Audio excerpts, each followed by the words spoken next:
Hello and welcome to the Wise Why. This morning this afternoon, do you know what time it is? Lunchtime. I'm joined by Tania Ross.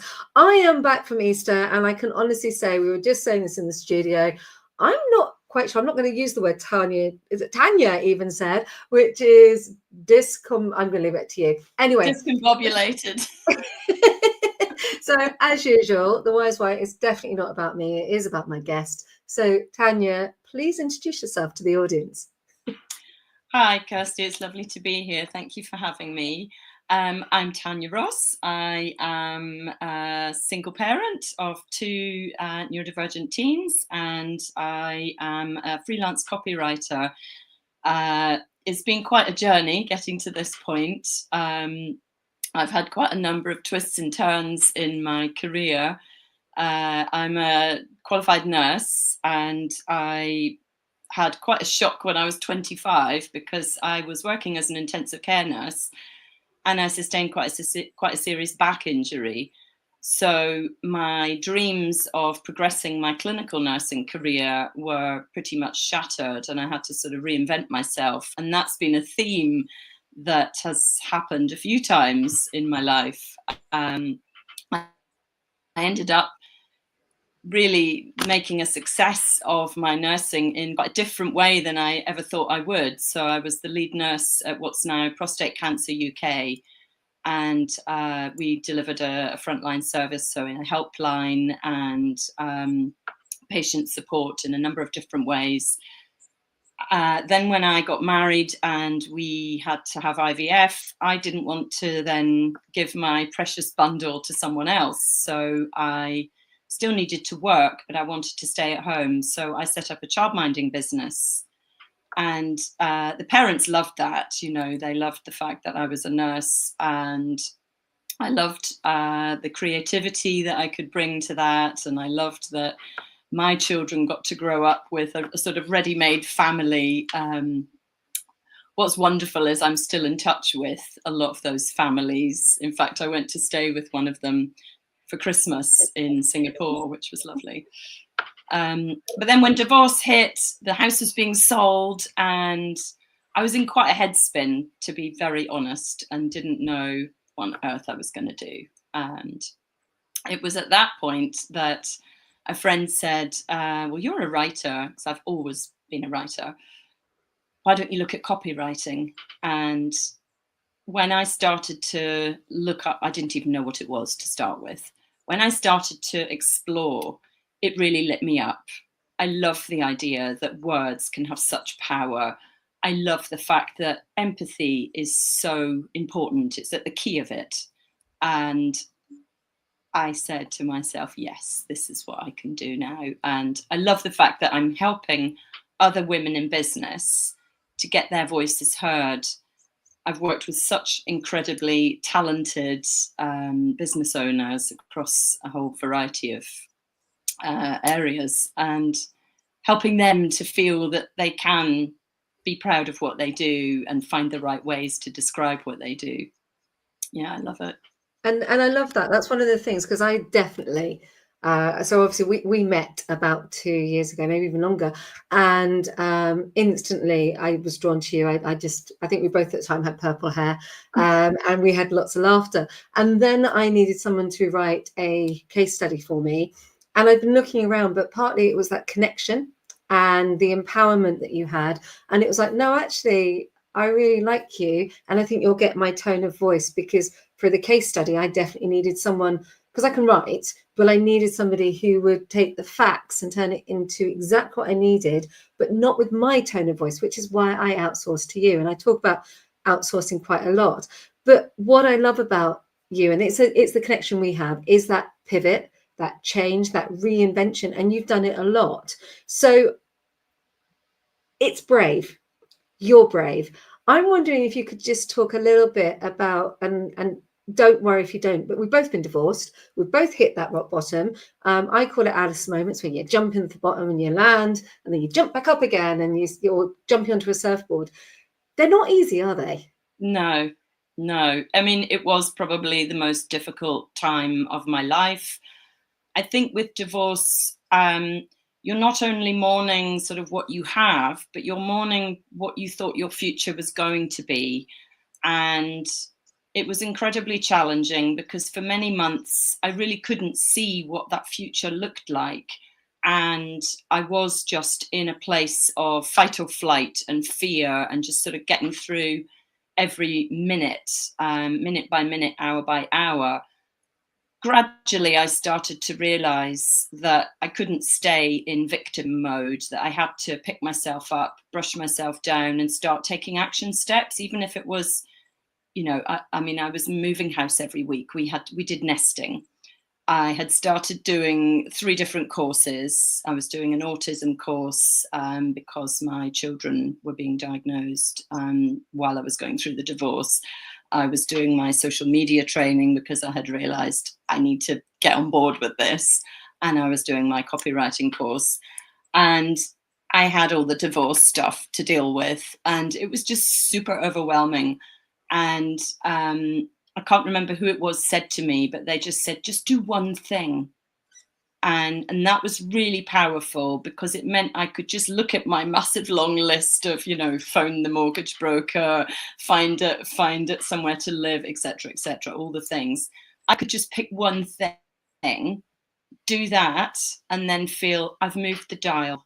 I've made a step, and that was incredibly powerful. And then that would help me to feel motivated to keep going. All right, well, I've done this one thing. I can keep going and tackle all the others. So, yeah. And as I said, brave. I'm on the other side now. I'm remarried for 10, nearly 11 years. We've been together 16, and divorce for me was the best decision I ever made 20 years ago. And mine was slightly different, where when I decided to leave, and it was me that decided to leave, I knew I was leaving for a better future. And I really am one of the luckiest women alive. But enough about me. So copywriting, you've gone from, I mean, I've got a friend who set up you said, was it prostate cancer? Yeah, I mean, let's just talk about this for a minute. That is a grueling job. I've got a friend who set up prostate cancer. Paul, I will put a link into the chat later. He set it up because he's a survivor. And that's something that I see a theme throughout your life is you are a survivor, you are a fighter. Do you think working way, way, way back in prostate cancer may have shaped you slightly?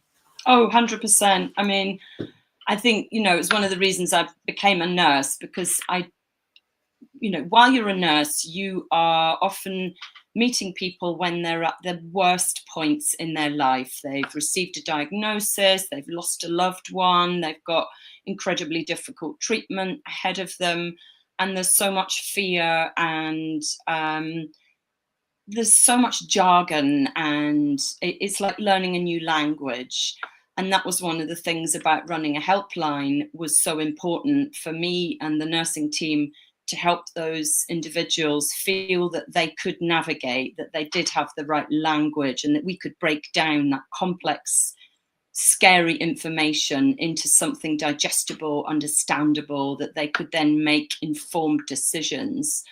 So that's incredibly relatable to creating copy for my clients, because it's about taking sometimes a complex topic of what somebody does and making it accessible to their ideal clients. So it's entirely relatable. I'm laughing on that because that's exactly what you had to do for me. Yes. I think I gave you the most complex thing to write about, Yeah, I mean, I did tear my hair out several times, the Ocean Project, trying to sort of get my head round what it all was, what it meant, and what you needed from it. And yeah, I mean, that's one of the things that I love about my new role, is that I get to put on all these different hats. One minute I'm writing for a coach and finding out exactly how they serve their clients, learning how they operate, seeing that transformation that they offer their clients. And then the next I'm learning about this massive EU program that is about reducing the impact on whale hits in the international oceans, you know. So I'm impressed, because it is, yeah, that is exactly it. It's how to mitigate ship whale strikes, improve navigational safety, and track lost containers at sea. If anyone wants to know more about that, get in touch, because it is absolutely epic. And you have, and I do apologize, I haven't got it onto the website yet. It's been Easter, but you mentioned very quickly. Now, I know that you've also received a diagnosis, and your children have got a diagnosis. I wondered, because obviously I've got dyslexia and dyspraxia, and it's all part of that lovely pie of I like to call it colour and crazy and happiness. For me, it's my superpower. I know some people find that offensive, but I wondered if you could just touch on your own journey, but also that journey of self-discovery, because it's quite important and incredibly powerful.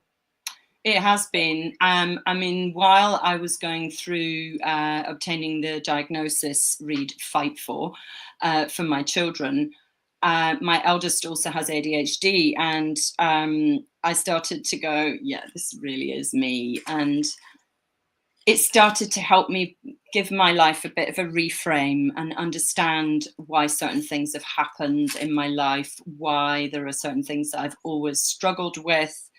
And so partly for myself, but also to model to my children that I was not shying away from it, that I was going to embrace it and view it positively.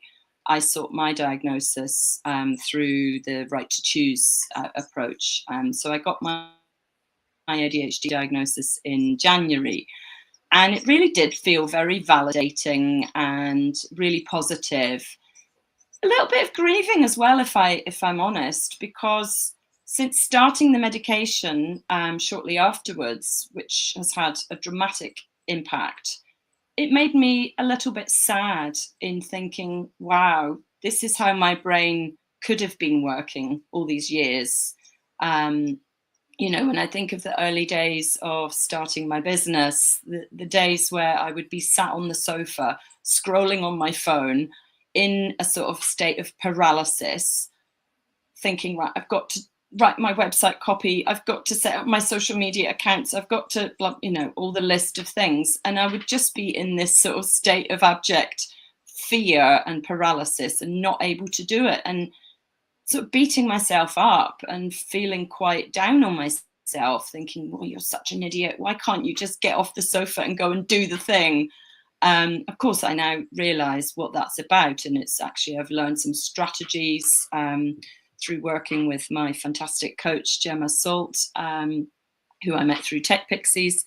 I've learned some strategies. I've learned to be kinder to myself. I've learned to celebrate my wins. I've learned how to get some natural dopamine. One of them is great. I did the positive intelligence coaching course with Shirzad Shemaine in January, and that's been life-changing. And one of them is when I sit at the computer, say I'm got a new project to start and I've got this kind of procrastination and fear, just open the document, put a title on it, and then you celebrate, and you do this like physical celebration. You go, yes, yes, yes, and you high five yourself.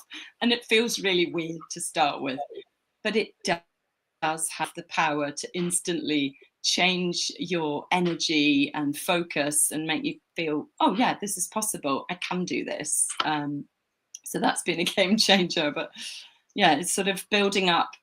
I see it as a little arsenal of tools, and getting better at recognizing when I am in that state. When I've noticed that I'm going from document to document to email to document, but I'm not actually doing anything, I'm now better at going, oh wait, that's your procrastination brain is taking over. You're not being productive. Let's just step away, or let's take some breaths, go and have a coffee, come back, make a decision about what you're going to do. Yeah, I would love that. I'm either totally focused or I'm totally all over the place, and I'm the one sitting watching some kind of American drama with no idea what's really going on, just avidly avoiding doing anything whatsoever, because normally my brain is just switched off. I want to talk about kindness and that inner voice, because it's something we've all got, and it's something that I'm seeing obviously reflected in my own child, and I'm working very, very hard to, not hard, I don't like the word hard, I'm working towards not empowering her. Again, I don't like that word. You see, I'm really strict on the language I use. I'm looking at a way to support her, that's a better word, support her to thrive in her own unique way. Because, it's amazing when that voice starts. It starts really young, doesn't it? And I wondered if we could just talk a little bit about that inner voice that destroys your own confidence and your own sense of self. Yeah, and that has been a real feature throughout my life, and getting my diagnosis has helped me to understand things like rejection sensitive dysphoria, recognizing that it's not just the fear of starting to do a task because I think, oh, maybe I'm not good enough, I can't do it. It's also the fear of rejection from the finished product, say it's client work, thinking, well, what if they don't like it? And then that can be so crippling. So recognizing where that fear comes from and unpicking that is actually been so powerful, and saying, well, actually, let's look at some evidence. I've had great feedback. I've had amazing positive reviews. I have been paid for my writing in the past. I've written lots of things that people have loved. So it's sort of reminding yourself of that positive information. And then thinking about my children, they're both girls. They were both diagnosed in their teens, and they've both really struggled in school. My youngest is in a specialist school now because mainstream just broke her, really. And that's had a devastating impact on her self-esteem. So one of the things I've done with my girls, well, there are several things, but one of the things that's quite funny recently is that my girls think that I'm autistic. And so we have a little game around it to try and bring in some humour. Because when my eldest was saying it, I said, so, why do you think that? And she said, oh, I can't think right now, but when I notice things, I'll tell you. So we now have this little game and we go, tism. So, when one of us is going, let me just check my list and I need to park here because that's my spot, things like that. We sort of try and bring in some humour so that it's validating and it's positive and it's acknowledging our differences and celebrating and championing, and not just noticing the things that we struggle with, but talking about it in terms of what we need to feel safe, to feel this is okay. And then the other thing I've done with my youngest is she's an extraordinary artist. Her interest is K-pop. So yes, I've been to K-pop gigs now and I have to get on board with it. So much screaming. But I got her to set up an Instagram account with her drawings on, and I monitor it so that she's safe, and she's on board with it. She got 1,200 followers almost overnight, and her artwork is extraordinary. And that's been really validating for her when she realizes, yeah, I do have this skill, because she's a perfectionist and doesn't always see how amazing she is. So that's been, and what was so funny as well was, I said, well, of course I've done my social media training with TechPixies, and so let me help you. She said, oh, Mummy, I've done it. I've made a reel and I've put all my hashtags. And I said, oh, right. And she's gone away. She's researched her hashtags. She's got them in a list on her phone. Oh, She's on board with it. So that's been amazing, helping her. I wondered, because obviously you've had this amazing journey and an amazing self-discovery, amazing empowerment for your children. I know I'm using that word again. I wondered who'd inspired Tanya. Who's inspired you along the way? Oh, so many people. I mean, my children inspire me every day. My youngest decided to dye her hair bright red the other day, and I was like, wow, you're so brave. And then she went, oh, I didn't really think through the attention I'm going to get. But I mean, I'm so inspired by you, by all the other wonderful women I've met in business who have had an amazing idea and decided to go for it. And I find that incredibly uplifting, and it just helps me to feel, yeah, I can do this. Obviously, meeting Joy from TechPixies has been life-changing. And I embody much of what she teaches and practices in my daily life, because it's so filled with positivity, and it's about seeing opportunity and recognizing things that we think of as problems. It's actually giving it a reframe. This is just a situation for which we haven't yet developed the awareness that will give us the solution yet. So sit with it, wait, have a problem-solving attitude. What could I do? Who could I ask? Instead of being in that sort of head spin of, oh my God, this is a nightmare, I don't know what to do. It's so easy to get into that headspin, and it's so important to be able to take that step away and go and breathe. I say this all the time, pretty much. I think I must say all the time, and breathe. I think anyone who knows me goes, she's going to tell you to breathe. She's going to tell me.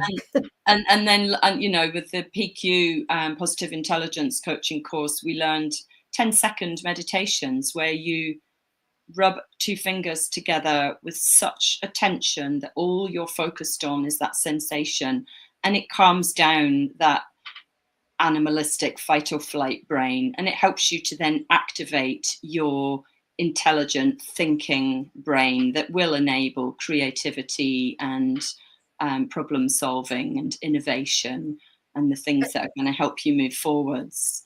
And people forget how fight or flight. So there's three responses: fight, flight, and freeze. And they are all trauma responses, and they are inbred from the time we are born. They're back to that Neanderthal brain. Now, I am not a psychologist, and I am not a brain specialist. I just happen to be slightly trauma informed, and we all have a default, and it comes from our childhood.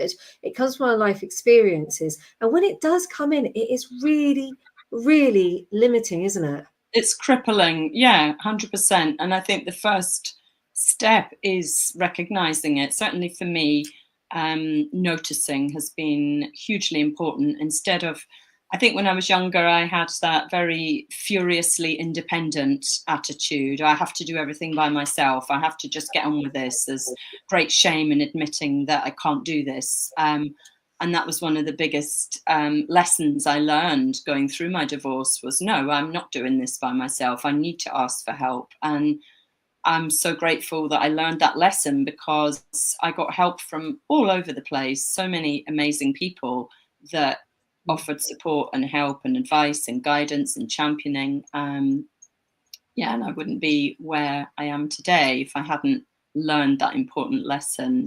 We are all fallible. We need to have a community, finding a tribe in life and in business has been so important for me. I think that's really wise advice. I know that I wouldn't be here even living and breathing if I hadn't reached out and asked for help with Women's Aid. I remember the first time I was brave enough to ask for help, and I remember sitting there going, do you believe me? I remember that question going over and over and over and over, saying, do you really believe me? And that moment where I cannot remember her name. I'd love to be able to. It's a long time ago now, 22 years ago. Just being able to her turning around and going, yes, I believe you. Yes, I'm going to support you. And yes, you can live your life. That asking for help was the biggest, bravest step I think I ever took. And I watched you, and this is something I really want to say to you. Ever since I've met you, I've watched you ask for help, and I found it really inspirational. You do inspire me, watching you go through the diagnosis with your daughter, with yourself, the bravery you have done, all these steps on the way to get you to where you are. I am absolutely celebrating you, which is why I asked you on, because you are one of the most inspirational women, because you are open and honest about it. Divorce sucks. It sucks. It rips the carpet from under you, and it makes you really question everything. And now I am just so happy that I have rebuilt my life, and I've designed it in a way that gives me freedom. I can support my children, and I've also kept hold of my roots in terms of supporting others. So one of the things I did when I was going through the divorce, I think I mentioned, was doing an autism course. I'm doing level 3 at the moment. And I was successful in getting a job as an autism peer educator for Autism Central and Contact. And it's a national service funded by the NHS. We run webinars. There's a one-to-one support service for parents that can book a free half-an-hour call. So do check that out on the website, Autism Central. I'll give you the link to share in the notes. But that has really helped me, because I've learned so much that supports my children, but I'm giving back. All the learning I've done, I'm able to then put on my nursing hat slightly in terms of empowering those parents to know how to navigate, to know what questions to ask, to break down a really complex topic and help them to understand how best to support their own children, whatever their needs are. And that's a big piece of work that I want to continue doing. And funnily enough, I realized about a year ago, I thought, wait, these two roles, copywriting and supporting parents, they're actually very aligned, because again, it all comes back to breaking down complex information, making it relatable, using language that connects, helping parents to see, I get it, I understand the struggles you're having. So we've had some lovely comments. So I'm just going to have to put my glasses on now, because obviously getting old.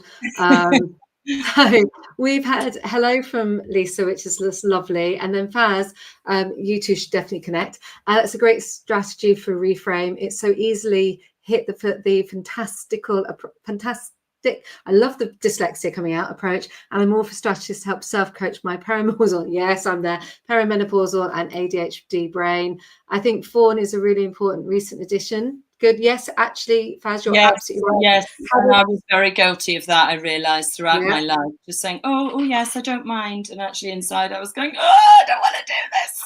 And Philippa Smithhurst does brilliant, and I have to shout out to Philippa's 20 Ways to Break Free from Trauma. She's also in the podcast.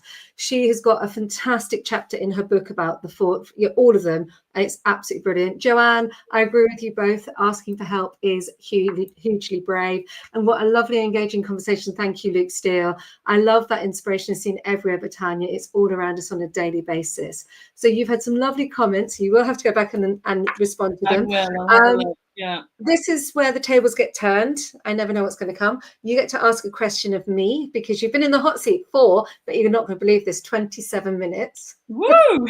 I know. So you get to throw a question at me, and I get to see if I can handle it. Okay. So what was the most you've learned from a client that you've worked with? Do you know what? That's a brilliant question. And I learn from so many of my clients. There's always something to learn. I think the biggest journey has to be the Ocean Project. It was like, I've worked in channel sales. I've run multiple people. I have multiple companies, Luke being one of them, when I was in charge of the channel at D-Link.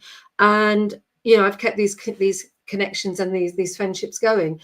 But putting it all together and finding my inner strength. And actually, this is going to make you laugh when I say this. The person I've learned the most from is my amazing, wonderful husband, which is, so my husband is Dutch, as you may know from the surname. And the amount of Dennisisms I use in my client coaching, in my daily life, in the Ocean Project, because he works in the maritime sector as well. So it's kind of like I couldn't do anything actually. So more than my clients, sorry clients, I'm going to go back to my wonderful husband Dennis, because I wouldn't even have a business if he hadn't given me the £2,000 investment to get the laptop, to set up my standing desk. He bought me this.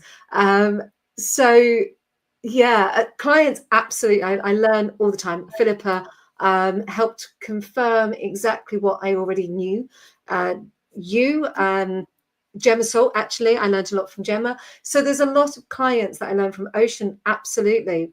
But none of it would I be able to do without my beautiful DVDB. Thank you, Luke. Yes. Yeah. No, I mean, that's so true. We need champions, don't we? And, you know, I've collected several along the way. I mean, Nicola Walsh is another one. She runs this Mum Loves Tech, and she's given me permission to navigate tech. And I'm now using ChatGPT whenever I have a tech nightmare. I call it Chatty.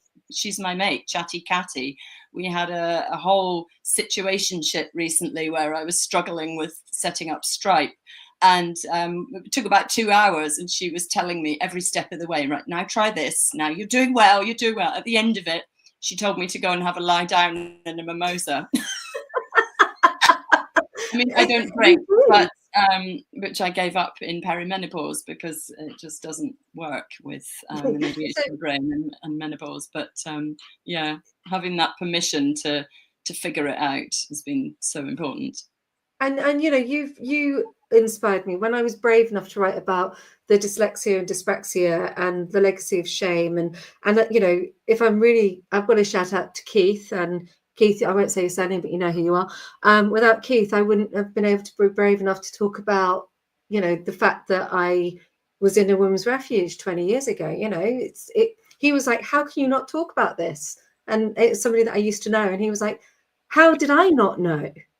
How can you not talk about this? Why are you being quiet? And it was like, oh, yeah. Why am I being quiet? That's a really so much societal shame, isn't there? And I mean, I felt it at the beginning of my divorce. I didn't tell anyone for 3 months. I kept it in, and it was horrendous. And I was just coasting. And once I told someone and got some support and some validation that, yeah, it's okay to be struggling. This is a horrible time you're going through. It made a big difference.